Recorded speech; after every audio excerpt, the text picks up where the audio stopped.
اس سے آگے ہے جی کہ میں حیران ہوں، یعنی اگلے سوال کی جواب، میں حیران ہوں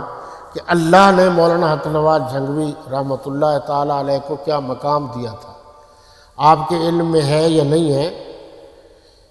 مجھے وہ منظر یاد ہے کہ ملتان میں مولانا حامد علی خان جو بریلوی مسلک سے تعلق رکھتے تھے،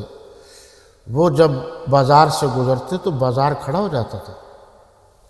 اسی طرح مولانا حق نواز جھنگوی شہید رحمۃ اللہ تعالیٰ علیہ کبھی جھنگ کی بازار سے گزرتے کوئی ضرورت میں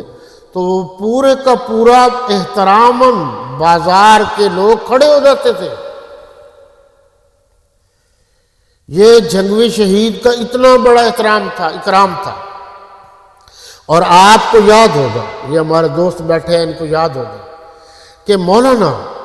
حق نواز جھنگوی شہید رحمۃ اللہ تعالی علیہ جب ملتان کی ڈسٹرکٹ جیل سے رہا ہوئے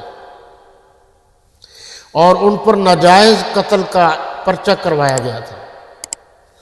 یہ 83-84 کی بات ہے، تو یہاں جو قافلہ تھا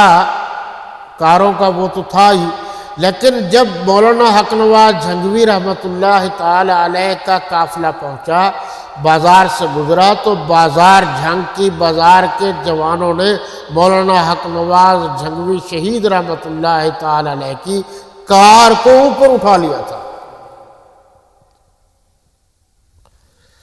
اور اس وقت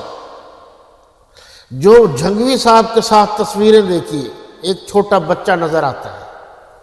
وہ ان کا بیٹا تھا، اور اس بیٹے کا نام اظہار الحق تھا۔ یہ سب کے سب اس دنیا سے چلے گئے ہیں، تو اتنا بڑا ان کا احترام کیا جاتا تھا، اتنا بڑا ان کا مقام تھا۔